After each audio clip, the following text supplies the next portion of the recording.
بسم اللہ الرحمن الرحیم۔ السلام علیکم ناظرین، پروگرام میں خوش آمدید کہتے ہیں۔ دو اس وقت جو ہے پروسیس ملک کے اندر چل رہے ہیں۔ ایک طرف بجٹ کے حوالے سے حکومت جو ہے وہ میٹنگز کر رہی ہے، وزیر اعظم جو ہیں وہ اجلاس جو ہیں انہوں نے بلائے ہیں، کنسلٹیشن کی جا رہی ہے بزنس کمیونٹی سے، باقی کنسرن لوگوں سے، اور دوسری جانب جو ہے ملک کے اندر سیاسی جو گہما گہمی ہے یا سیاسی جو ایکٹیویٹیز ہیں اس کے اندر بھی ہم نے دیکھا ہے کہ اضافہ ہوا ہے۔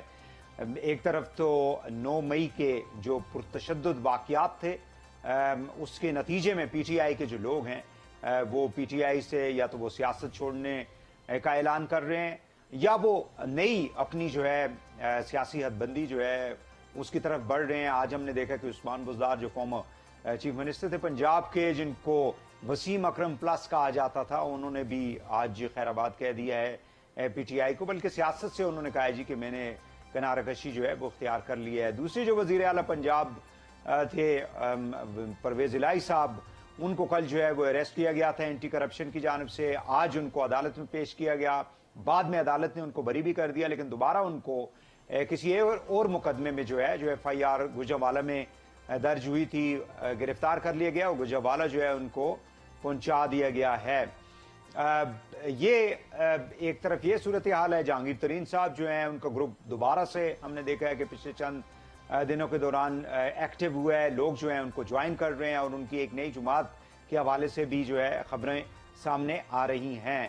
آصف علی زرداری صاحب لاہور بیٹھے ہوئے ہیں اور اسی کے نتیجے میں ظاہر ہے کہ لوگ جو ہیں وہ پیپلز پارٹی کو بھی اپروچ کر رہے ہیں، باقی جماعتوں کو بھی اپروچ کر رہے ہیں۔ تو آصف علی زرداری صاحب بھی کافی زیادہ جو ہے وہ ان کی مصروفیات دیکھنے میں آ رہی ہیں لاہور کے اندر۔ آج چوئی شجاعت سے بھی انہوں نے ملاقات کی ہے اور ان تمام ایشوز کے ساتھ ساتھ اکانومی کے اوپر، خاص کر جو ایک بارٹر ٹریڈ جو ہے اس کا حکومت نے ایک فیصلہ کیا ہے جس میں ایران ہے، افغانستان ہے، روس ہے، ان کے ساتھ پاکستان جو ہے وہ اشیاء بھیجے گا اور وہاں سے جو ہے مختلف اشیاء جو ہے پاکستان لائی جائیں گی تاکہ ڈالرز جو ہیں ان کو بچایا جا سکے۔ تمام ایشوز پہ بات کریں گے۔ اس وقت ہمارے ساتھ موجود ہیں جناب افتخار شیرازی صاحب، آپ بیورو چیف ہیں، ہیڈ ہیں اسلام آباد ڈان نیوز کے اور سینئر صحافی ہیں، ان سے گفتگو کرتے ہیں۔ ملک کی جو سیاسی صورتحال ہے بول چکے ہیں۔ شیرازی صاحب بتائیے گا کیا ہونے جا رہا ہے، خاص کر جو پی ٹی آئی کے لوگ چھوڑ کے جا رہے ہیں؟ ظاہر ہے کہ انہوں نے اپنی سیاست تو کرنی ہے، اگر وہ ہلکے کی سیاست کرنی ہے تو یہ جہانگیر ترین کی طرف جائیں گے، باقی جماعتوں کو خاص کر پیپلز پارٹی جیسے انہوں نے اپنے دروازے کھولے ہوئے ہیں، تو وہاں پہ وہ اپنا سیاسی مستقبل جو ہے وہ دیکھ رہے ہیں، کیا کہیں گے؟ ہاں جی، میرا خیال میں وحید اس میں کوئی شک نہیں ہے کہ یہ ملک میں کوئی پہلی بار نہیں ہو رہا۔ جب بھی ماضی میں سیاسی جماعتیں اور ملک کی معروف سیاسی جماعتیں جب زیر عتاب آئی ہیں یا ان کے اوپر کوئی مشکل وقت آئے ہیں تو اس طرح ان جماعتوں سے کچھ جماعتیں بھی نکلی ہیں، ان جماعتوں سے لوگ بھی نکل کے کسی اور جماعت کا حصہ بنے ہیں، یہ ایک نئی جماعت وجود میں آئی ہے۔ تو میرا خیال میں یہ ملک میں پہلی بار نہیں ہو رہا، اس سے پہلے بھی ہم نے کئی بار اس طرح کے مناظر دیکھے ہیں۔ تو ابھی بھی صورتحال ایسی ہے اس وقت، تحریک انصاف کیونکہ ایک مشکل دور سے گزر رہی ہے، اور بالخصوص جو آپ نے اپنے ابتدائی میں بھی ذکر کیا کہ 9 مئی کا جو واقعہ ہے، بہرحال وہ ایک ایسا واقعہ ہے کہ کچھ لوگ اس کو لے کے واقعی ایک دباؤ کی کیفیت فیل کر رہے ہیں اور ان کے پاس کوئی آرگومنٹ نہیں ہے اپنی فیور میں۔ تو ظاہر سی بات ہے تو ان کو لگ رہا ہے کہ بہتر یہی ہوگا کہ وہ اس جماعت سے راہیں جدا کریں تاکہ کم از کم جو ان کی ایک مورل سٹینڈنگ ہے وہ ایک طرح سے کہیں برقرار رہے۔ اور ساتھ میں سیاستدان، ظاہر سی بات اس نے سیاست کرنی ہے تو اس نے اپنے مستقبل کے حوالے سے بھی منصوبہ بندی کرنی ہے۔ تو آپ کو معلوم ہے کہ اس ملک کے اندر جب کچھ ہوا چلتی ہے اور لوگوں کو کچھ اشارے ملتے ہیں تو لوگ پھر اسی طرف چل پڑتے ہیں۔ تو اس وقت میرا خیال میں جہانگیر ترین صاحب اگرچہ ظاہری طور پہ تو وہ ایک کلاس کے تحت نااہل ہوئے ہیں، تاحیات وہ سیاست میں حصہ لے نہیں سکتے، وہ کوئی منتخب ہو نہیں سکتے رکن پارلیمان، لیکن وہ ایک سیاسی جماعت بنانے جا رہے ہیں اور اچھی خاصی تعداد میں لوگ ان کے ساتھ رابطے میں ہیں۔ اور ساتھ میں آصف علی زرداری صاحب وہ بھی بڑے متحرک ہو گئے ہیں اور پنجاب میں بیٹھے ہیں، ساؤتھ پنجاب اور دیگر علاقوں سے اور خیبر پختونخوا اور بلوچستان سے بھی لوگ ان سے رابطے کر رہے ہیں۔ تو نئی صف بندیاں ہو رہی ہیں۔ اب دیکھنا یہ ہے کہ نئی صف بندیوں کے نتیجے میں ہوتا کیا ہے، کیا اس ملک کے اندر ایک تو ہمیں انڈیکیٹر ضرور مل رہا ہے کہ شاید الیکشن اکتوبر میں ہونے جا رہے ہیں۔ اگر ایسا نہ ہوتا تو یہ نئی سیاسی جماعتیں بننا یا پھر لوگوں کا پرانی جماعتوں میں شامل ہونا ये एक्सरसाइज हमें देखने जी हाँ, और आई थिंक कि इलेक्शन का हो जाना ही मुल्क के लिए बेहतर है, खासकर हमारी जो इकोनॉमी है, हमसे कोई हमारी जो गवर्नमेंट है, इवन जो अब अभी की हुकूमत है, उनसे भी हमने देखा है कि इंटरनेशनल फाइनेंशियल इंस्टीट्यूशंस हों या बाकी कुछ ऐसे इदारे हों, वो सीरियसली बात इसलिए नहीं कर रहे कि एक सियासी इस्तेहकाम नहीं है, और जब तक सियासी इस्तेहकाम नहीं आएगा, माशी इस्तेहकाम की जो ख्वाब हम देख रहे हैं शायद वो पूरे नहीं हो सकते। उनको हम यानी ये नहीं देख सकते कि हमारी माशी सूरत हाल बेहतर हो सकती है मौजूदा सूरत हाल के दौरान। जी वही, इसमें तो कोई शक नहीं है। मेरे ख्याल में यही वजह है कि चीन जैसे दोस्त मुल्क ने अपनी खारजा पॉलिसी के जो बुनियादी नुकता है उससे हट के पाकिस्तान के अंदरूनी मामलात पे गुफ्तगू की। आपको याद होगा कि जब उनके वज़ीर ख़ारजा ट्राइलेटरल मुज़ाकरात के लिए इस्लामाबाद आए हैं तो उन्होंने अपनी गुफ्तगू में पाकिस्तान के अंदरूनी मामला बिलखुसूस सियासी मामलात के ऊपर गुफ्तगू की, और उन्होंने यही कहा है कि गुफ्तगू होनी चाहिए ताकि पोलिटिकल सिचुएशन काम डाउन हो। और आलमी मालियाती इदारा गोया कि IMF का कभी भी कुछ हमने ये नहीं देखा कि किसी मुल्क के पॉलिटिकल या इंटरनल अफेयर्स के अंदर इस तरह की मुदाखलत की जाए, लेकिन वहाँ से भी यही गुफ्तगू हो रही है। बल्कि दुनिया के जितने भी माशी फोरम्स हैं या फिर माहिरीन हैं वो यही कह रहे हैं कि शायद पाकिस्तान में जो सियासी अदम इस्तेकाम है ये बुनियादी वजह है पाकिस्तान की मईशत की जमूहाली की। तो मेरे ख्याल में इसमें तो कोई दूसरी राय नहीं है कि हमें इस एरिया को एड्रेस करने की ज़रूरत है, और उसको ले के मुल्क में बहरहाल अक्टूबर में इंतखाबात के जो मुकर्रर वक्त पे होने हैं वो ज़रूर होने चाहिए। लेकिन जो बुनियादी नुकता है वही मेरे ख्याल में ये है कि क्या अगर इसमें किसी को माइनस करके किसी को प्लस करके वो इलेक्शन कराए जाते हैं तो उन इंतखाबात की क्रेडिबिलिटी क्या होगी, क्या उन इंतखाबात के नताइज को तस्लीम करेगा, और अगर तस्लीम नहीं करेगा तो क्या उसके बाद एक नया पोलिटिकल अनरेस्ट हमें देखने को नहीं मिलेगा। तो मेरा ख्याल में इलेक्शन का वक्त पे हो जाना तो बड़ा जरूरी है, लेकिन वो इलेक्शन कंट्रोवर्शियल भी हरगिज नहीं होने हाँ, चाहिए। लेकिन आपको पता है शराई साहब के पाकिस्तान के अंदर कुछ ख्वाहिशात के ऊपर जो है वो सियासत होती रही है। माजी में कुछ एक शख्स था या एक जमात थी, उनकी कुछ ख्वाहिशात थी, अब दूसरी कोई जमात है उनकी कोई ख्वाहिशात है। मुझे ये बताएं कि परवेज इलाही सस्टेन कर लेंगे ये सारा प्रेशर, जैसे वो बयानात दे रहे हैं अदालत के अंदर, उन्होंने मीडिया से जो बात की या बाहर खड़े होके की।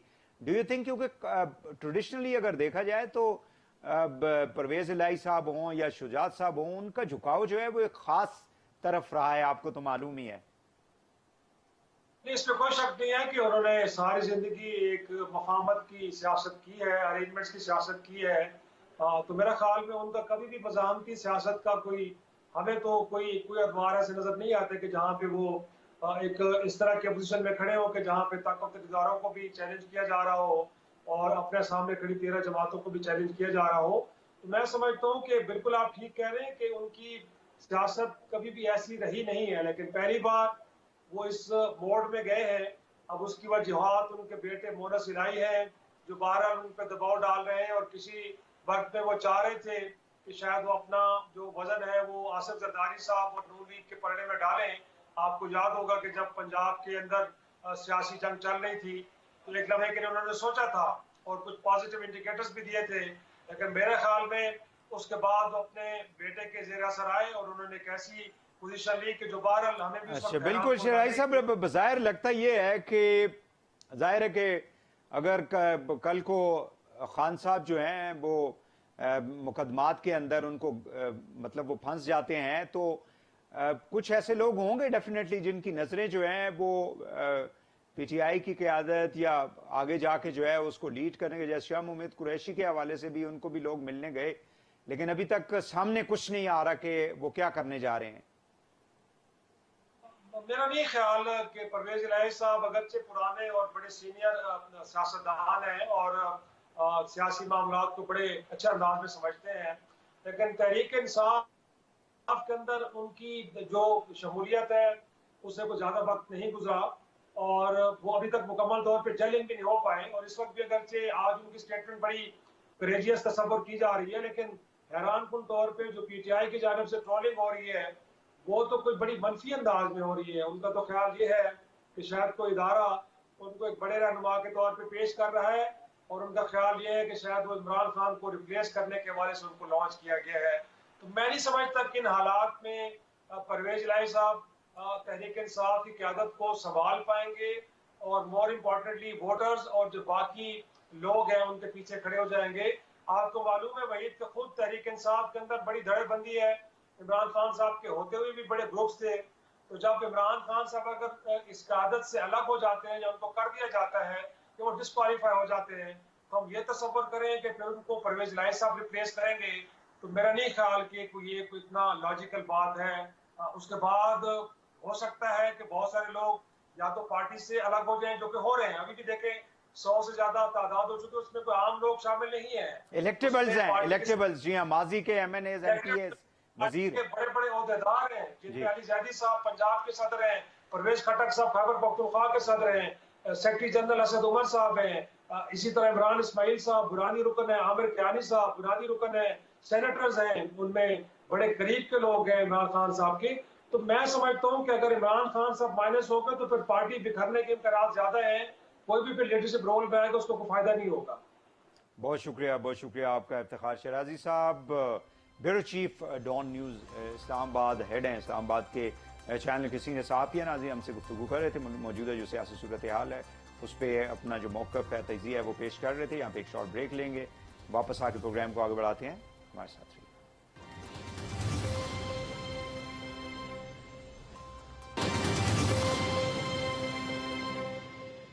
ویلکم بیک ناظرین. گورنمنٹ آف پاکستان نے پاکستان کی تجارت کو بڑھانے کے لیے اور دوسری جانب جو ہے وہ اپنے ڈالرز کو سیو کرنے کے لیے ایک نئی جو ہے پالیسی کا اعلان کیا ہے. 3 ممالک کے ساتھ ہماری جو تجارت ہے وہ بارٹر بیس ٹریڈ ہوگی, یعنی اشیاء جو ہیں وہ بھیجی جائیں گی باہر, برآمد کی جائیں گی, اور ان کے بدلے میں اشیاء جو ہے وہ درآمد کی جائیں گی باہر سے, تاکہ ہمارے جو زر مبادلہ جو ہے, ہمارے جو ڈالرز ہیں ان کو بچایا جا سکے. اس حوالے سے ایران کے ساتھ, افغانستان کے ساتھ, روس 3 ممالک ہیں جن کے ساتھ یہ تجارت جو ہے اس کو شروع کرنے کا فیصلہ کیا گیا ہے. اس حوالے سے ہم بات کریں گے. ہمارے ساتھ موجود ہیں trade development authority of Pakistan کے چیئرمین جناب زبیر موتی والا صاحب. بہت شکریہ زبیر صاحب, آپ نے ہمیں ٹائم دیا. سب سے پہلے تو یہ بتائیں کہ یہ بنیادی طور پہ وہ کون سی پاکستان سے اشیاء ہیں جن کو ہم باہر جو ہے وہ لے جا سکیں گے ان 3 ممالک کے اندر؟ دیکھیں, to top the list is the textile. اگر آپ افغانستان کی بات کرتے ہیں تو ٹیکسٹائل ہے, پھر آپ کے فروٹس اینڈ ویجیٹیبلز ہیں, ملک پیک والا جو ملک ہے, مطلب کموڈیٹیز بہت ساری ہیں. آپ کا جو ہے نا, یہ آپ جو نام لیں وہ چیزیں جو ہے نا وہاں جو ہے نا افغانستان میں جاتی ہیں. اور بعد میں ہم امپورٹ کرتے ہیں کول امپورٹ کرتے ہیں. اس کے علاوہ ہم ڈرائی فروٹس ہیں اور ان کے فروٹس ہیں ڈپینڈنگ آن دا سیزن, جو ایپل ہے, اس طرح کی جو انگور ہیں, وہ ساری چیزیں امپورٹ ہوتی ہیں. یہ مختلف چیزیں ہیں, لیکن 26 آئٹمیں ایسی ہیں جس کا کام ہوتا ہے چھوٹا یا بڑا دونوں ممالک کے درمیان. اسی طرح ایران اور ہمارے درمیان بھی جو ہے نا یہ بہت بڑی تجارت ہے. سب سے بڑی تجارت رائس جاتا ہے کافی بڑی کوانٹٹی میں, اور بھی کئی آئٹمیں جو جاتی ہیں وہاں سے جو ہے نا پیٹرولیم پروڈکٹس ہیں, جیسے آپ کا پیٹروکیمیکلس کی جو پروڈکٹ ہیں, فرٹیلائزر ہے, آپ کا LNG ہے, LPG ہے, وہ ساری چیزیں جو ہے نا وہ وہاں سے جو ہے نا آتی ہیں. اور یہاں سے ٹیکسٹائل ہے اور کئی مصنوعات ہیں جو ہماری جو ہے نا ایران کے اندر جو ہے نا وہاں جاتی ہیں. اچھا, تو اسی طرح روس سے جو ہے وہ کیا ہم جو تیل, ہم یہ بڑے عرصے سے بات بھی کی جا رہی ہے because we have to pay a lot of dollars for importing our oil products, تو وہاں سے جو تیل آتا ہے کیا اس کو بھی ہم اس پالیسی کے تحت جو ہے وہ ڈیل کریں گے, یا ویٹ ہے مثال کے طور پر؟ بالکل جی, بالکل بالکل, اور اس میں کوئی دوسری بات ہی نہیں ہے. اصل میں جو یہ فیصلہ ہے بہت زمانے سے جو ہے نا اس کے اوپر ڈیلیبریشن چل رہی تھی. تو یہ جو نئے موجودہ کامرس منسٹر ہیں اپنا نوید صاحب, انہوں نے جو ہے نا, نوید قمر صاحب نے یہ, اور صالح فاروقی صاحب نے, انہوں نے انیشیٹو لیا اور اس کو جو ہے نا انہوں نے اس کو سیدھا کیا. تو یہ جو ہے نا آج انشاءاللہ ماشاءاللہ جو ہے نا یہ نکل آیا ہے, یہ SRO نکل گیا ہے. اس کے اندر بہت ساری اور بھی چیزیں ہیں. رشیا سے جو کروڈ آئل بھی آئے گا اور بہت ساری چیزیں آئیں گی. ایک زمانہ تھا جب بارٹر ٹریڈ میں ہم رشیا کے ساتھ بہت بڑا کام ہمارا ہوتا تھا, وہ بھی इसके बाद जब ये चीजें खत्म हो गई तो फिर स्लो हो गया। अब मेरा ख्याल है कि विद दिस का सिनेरियो, न्यू वर्ल्ड ऑर्डर की आप बात करें या कुछ भी करें, तो इसके अंदर जो है ना हमारे लिए बड़ा ये है कि वी डोंट हैव डॉलर्स। जब हमारे पास डॉलर नहीं है तो हमको क्या करना है, हम अपनी मसनूआत बेचकर जो हमारी कंजप्शन की मसनूआत हैं चलें, उनको हम मंगा लें। That's good. मैं ये चाहूंगा कि जुबैर साहब थोड़ा सा ये बता दें कि हम कितने डॉलर्स जो हैं इस मद में यानी हम सेव कर सकते हैं, बचा सकते हैं, whatever you call it, because we are short of dollars and that's why the price of rupee is going down, the value of rupee is in fact going down, और डॉलर जो है वो महंगा होता जा रहा है। तो कितने हम बचा सकते हैं डॉलर्स? एक अंदाजा ये हो सकता है, ज्यादा इसलिए नहीं हो सकता कि बॉर्डर ट्रेड अफगानिस्तान के साथ वैसे ही बहुत बड़ी है। वो जो बॉर्डर ट्रेड है, हमारी सोच ये है, गवर्नमेंट की सोच ये है कि इसको जो है ना हम इसको कन्वर्ट करें इनटू बार्टर ट्रेड। क्योंकि इंस्ट्रूमेंट नहीं है, क्योंकि अफगानिस्तान में बैंकिंग सिस्टम नहीं है, इस वजह से जो ये ट्रेड है वो बॉर्डर ट्रेड होती है, जिसको आप जो भी नाम दें उसको जमाने से होती है। उसको अगर हम कामयाब हो जाते हैं कन्वर्ट करने में इनटू दिस बार्टर ट्रेड, तो ये बहुत बड़ी अचीवमेंट होगी। और मेरे हिसाब से 3 से 4 बिलियन डॉलर जो है ना वो हमारे को जो है ना एक ट्रेड अकाउंट हो जाएगा। तो इसका मतलब ये भी हुआ कि हमारा 1 से 1.5 बिलियन डॉलर जो हमको चाहिए होता है पोर्ट में, वो हम बचा सकेंगे, इसलिए कि हम इसके बदले कमोडिटीज भेजेंगे, that will be considered as our export. और जो इम्पोर्ट करेंगे वो इतनी ज्यादा कमोडिटी नहीं होगी, हम कोल बड़ी क्वांटिटी में वहां से इम्पोर्ट करते हैं। इसके बाद जो है ना बहुत सारी और चीजें, थोड़ा बहुत कॉटन भी होता है वहां से, वो भी आ रहा है। इसके बाद आप इसको देख लें ईरान के साथ, तो ईरान के साथ हमारा अभी कोई इतना बड़ा लंबा चौड़ा ट्रेड नहीं है, लेकिन जो अगर आपको पता है कि पैरेलल रेजिम में जो है ना ट्रेड जो आ रही है, आपका पेट्रोल भी आ रहा है, एलपीजी भी आ रहा है, बहुत सारी चीजें जो वहां से आ रही हैं, डेयरी प्रोडक्ट्स आ रही हैं, वो सारी अगर बार्टर में आ जाती हैं तो आप समझ लें आज अगर हम ईरान को नहीं दे रहे तो ईरान को देना पड़ेगा ना, एक तरह का कंपल्शन आ जाएगा। तो हमारी एक्सपोर्ट्स के अंदर बड़ा पॉजिटिव इसका इम्पैक्ट आएगा, और इम्पोर्ट के ऊपर हमारी जो डॉलर्स की जो है ना वो बचत अच्छी खासी हो जाएगी। रशिया के साथ जाहिर है हमारा बहुत एक जमाने में इतना बड़ा टेक्सटाइल का काम था, इसी तरह से और हमारे पास को फीड की जरूरत है, हमें क्रूड ऑयल की जरूरत है। तो ऑटोमेटिकली क्या होता है कि उन्होंने अपना अगर क्रूड ऑयल पाकिस्तान को बेचना है, इसको समझने की जरूरत यह है कि barter trade is such trade कि जो आपकी जो रिस्पेक्टिव कंट्री होती है उसको उसके पैसे लेने के लिए चीजें लेनी पड़ती हैं।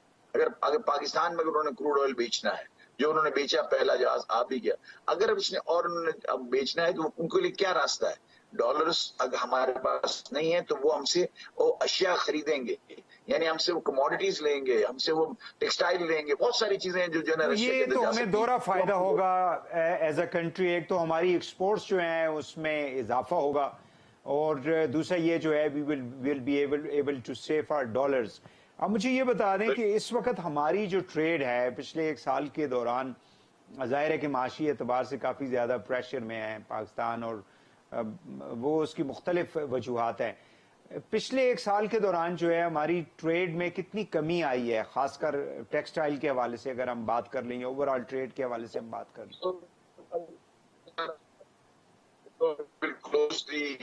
ये तकरीबन कोई 2.93 बिलियन डॉलर हम जो है ना वो शॉर्ट होंगे पिछले साल के मुकाबले में, जिसमें तकरीबन 1.8 जो है वो टेक्सटाइल की एक्सपोर्ट कम होगी।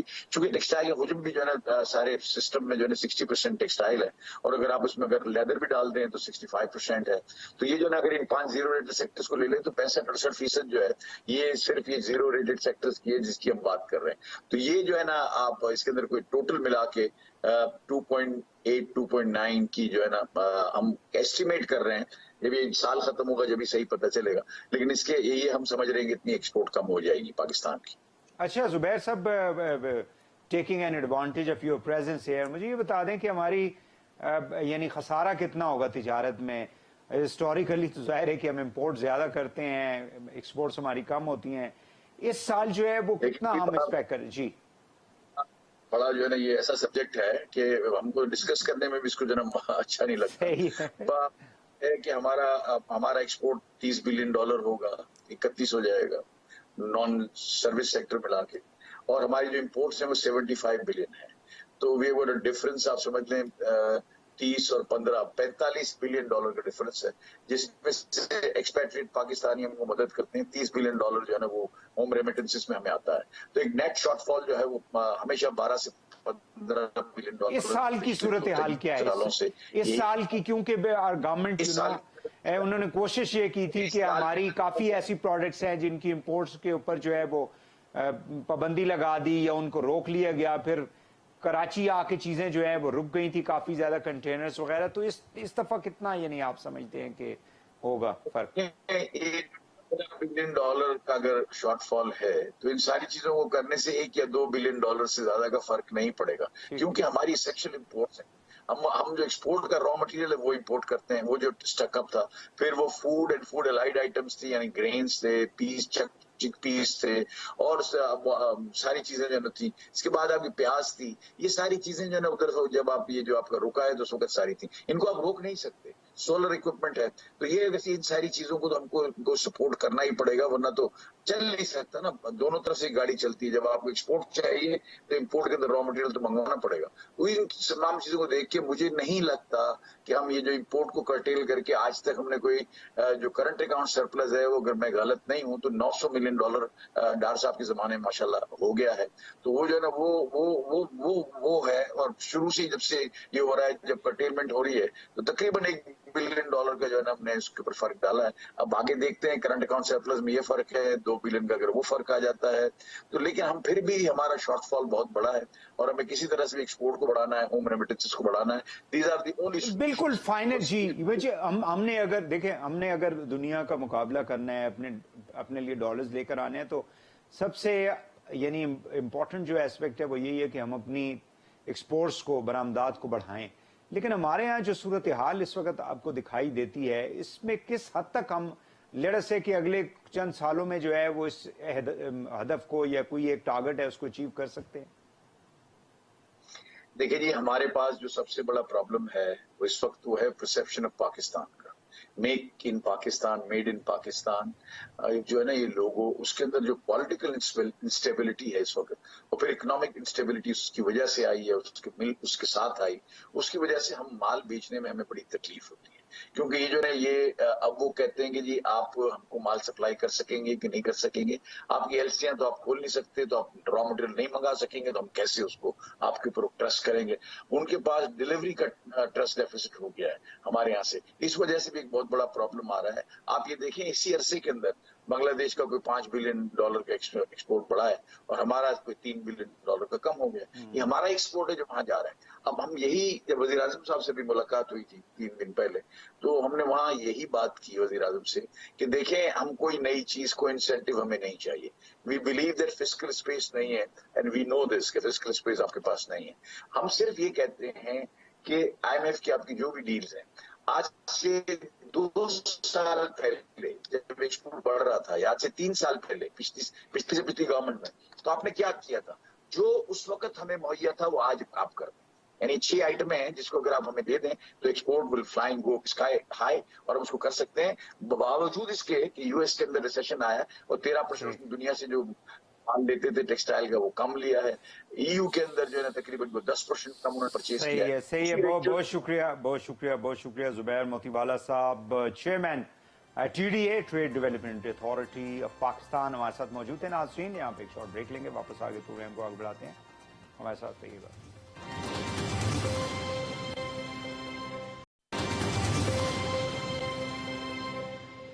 Welcome back. नाज़रीन, हमारे साथ मौजूद हैं डॉक्टर फ़ारूक सलीम साहब। आप माहिर माशियात हैं, रेगुलरली लिखते भी हैं मुल्क की इकॉनमी के ऊपर, मुल्क की फाइनेंशियल जो सिचुएशन है उसके ऊपर, बजट जो है उसके ऊपर हुकूमत काम कर रही है, उस हवाले से हम गुफ्तगू करेंगे। डॉक्टर साहब, बहुत शुक्रिया आपका। मुझे ये बताइएगा कि ज़ाहिर है कि IMF के साथ हमारे मामलात जो हैं वो फाइनल नहीं हो सके, लेकिन गवर्नमेंट ने एक बजट पेश करना है और गवर्नमेंट उसके लिए तैयारी भी कर रही है। किस किस्म का बजट जो है आप देख रहे हैं कि अवाम को मिल सकता है या मिलेगा, जिससे उनकी जो मुश्किलात है उसमें कोई कमी आ सके? वहीद साहब, मुझे लगता है कि हुकूमत एक सियासी बजट पेश करना चाहती है और शायद उसने ये सोचा है कि IMF की छतरी के तले रहते हुए ایک سیاسی بجٹ نہیں دے سکے گی. IMF چاہے گی کہ ایک معاشی بجٹ سامنے آئے, حکومت چاہے گی کہ ایک الیکشن بجٹ دیا جائے جس میں لوگوں کو کوئی ریلیف دینے کے اعلانات کیے جائیں, جس کے عوض حکومت جو ہے وہ ووٹ وصولی کی توقع رکھ سکے. تو ایک آپ قدرتی سا ٹکراؤ سمجھیے حکومت کے جو مفادات ہیں اور IMF جو کہے گی کہ ایک معاشی بجٹ سامنے آنا چاہیے. اب اگر آپ حاضر سال کا بجٹ دیکھیں تو اس میں لگ بھگ 5-5.5 ہزار ارب کا خسارہ ہے, اور اگلے سال کا بجٹ دیکھیں تو میں سمجھتا ہوں کہ خاص طور پہ یہ 18ویں ترمیم کے بعد جو بجٹ ہے وہ بنانا نہایت ہی مشکل ہوگا. اس کی وجہ یہ ہے کہ اگلے سال کی جو قرضوں کی ادائیگی ہے وہ 7,000 ارب سے زائد کی ہوگی, اور اس سال آپ کو پتا ہے کہ جو ٹارگٹ رکھا گیا تھا ریونیو کا وہ تقریباً 7.4-7.6 کھرب روپیہ تھا. تو جب تک تو یہ 18ویں امینڈمنٹ جو ہے اس کے فائنینشیل کلوزز کے اوپر اگر عمل کیا جائے تو پھر حکومت کے پاس اس مالی سال میں جو رواں سال ہے اس میں 5,000 ارب بچتا ہے, اور 5,000 ارب جو ہے وہ قرضوں کی ادائیگی ہے. تو قرضوں کی ادائیگی کے بعد وفاق کے پاس کچھ نہیں بچتا. ابھی 1,500 ارب کا ڈیفنس کا بجٹ اس میں سے نکلنا ہے, 550 ارب running of the civil government ہے, 1100 ارب کے جو ہیں وہ گرانٹس ہیں, 650 ارب کی جو ہے وہ سبسڈیز ہیں, کوئی 1,000 ارب کے اپنے ترقیاتی بجٹ ہے. ان سب چیزوں کے لیے پیسہ وفاقی حکومت کے پاس نہیں بچتا. تو ہوائی فگرز ہوں گی, بجٹ ضرور آئے گا, اور پھر اگلے سال آپ سوچئے کہ جو ادائیگیاں ہیں, بیرونی ادائیگیاں جس کو ہم کہتے ہیں گروس ایکسٹرنل فائنینسنگ ریکوائرمنٹ, وہ کوئی 41.8 ارب ڈالر کی آ رہی ہے. تو IMF کے پاس تو ہمیں جانا ہی پڑے گا. IMF کے کوئی متبادل میرے ذہن میں IMF کا کوئی متبادل نہیں ہے جو مالی سال جو فسکل ایئر آنے والا ہے اگلے سال جون 30 کے بعد. تو پھر آپ سوچئے کہ بہت سارے مجھے لگتا ہے منی بجٹس کا اعلان کرنا پڑے گا. ڈاکٹر صاحب یہ جو سننے میں یہ آ رہا ہے کہ ظاہر ہے جو لوگ پارلیمنٹ کے اندر بیٹھے ہوئے ہیں ان کو ڈیولپمنٹ فنڈز جو ہیں وہ ملنے ہیں, تو جب گورنمنٹ کے پاس اپنے لیے پیسہ ہی فیڈرل گورنمنٹ کے پاس نہیں بچے گا تو وہ پیسہ پھر کہاں سے آئے گا جو انہوں نے ڈیولپمنٹ کے اوپر اگلے چند ماہ کے لیے لگانا ہوگا؟ ظاہر ہے کہ اسمبلی کا مدت جو ہے وہ اگست میں ختم ہو جائے گی.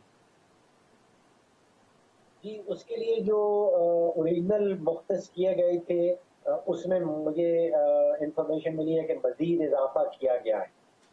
وہ ہم شاید اس کو کہتے ہیں ڈیفنس گولز وغیرہ جو نے سسٹینیبل ڈیولپمنٹ گولز رکھے ہوتے ہیں, اس میں MNAs کو وفاقی حکومت اور صوبائی حکومتیں جو ہیں وہ MPAs کو پیسے ترقیاتی بجٹ سے نکال کے دیے جاتے ہیں.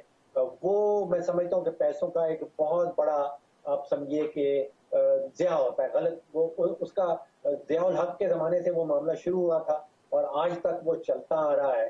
میں نہیں سمجھتا ہوں کہ جو ہمارے لا میکرز ہیں جنہوں نے قانون سازی کرنی ہے ان کا کام یہ نہیں ہے کہ وہ محلے کی گلیاں بنائیں اور گٹر صاف کروائیں اور نئی سڑکیں بنائیں.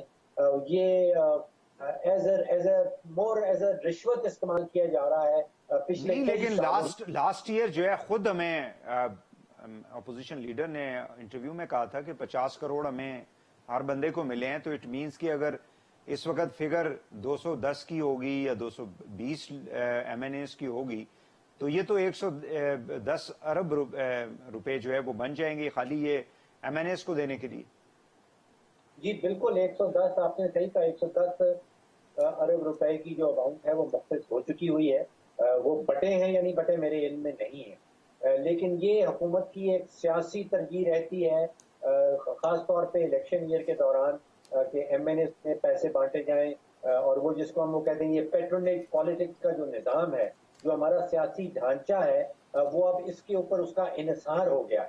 پچھلے کئی سالوں سے یہ کام چل رہا ہے اور ضرورت اس چیز کی ہے کہ اس میں اصلاحات لائی جائیں. انرجی کی وہ جو قیمتیں کم کریں گے یہ آگے چل کے؟ بھائی صاحب اعلان بے شک کرتے ہیں, اعلانات تو بہت سارے کیے جا سکتے ہیں, لیکن کیا ان کے اوپر عمل درآمد ہو سکتا ہے یا نہیں, that's the real question. تو اگر حکومت کے پاس حکومت خود سے خسارے میں چل رہی ہے, 5-6 ہزار ارب کا خسارہ کر رہی ہے, تو پھر وہ کہاں سے ریلیف دے سکتی ہے؟ ریلیف کا اعلان تو ضرور کیا جا سکتا ہے, تو اس کے بعد پھر IMF کے پاس بھی جانا ضروری ہوگا. تو پھر جو اوریجنل بجٹ جس کا اعلان کیا گیا ہوگا, صحیح ہے, اس سے واپس آنا پڑے گا پھر. بہت شکریہ ڈاکٹر فروخ سلیم صاحب, ماہر معاشیات. ناظرین ہمارے ساتھ موجود تھے. پروگرام کا وقت ختم ہو جاتا ہے, کل انشاءاللہ دوبارہ آپ سے ملاقات ہوگی. اجازت دیجیے, اللہ حافظ.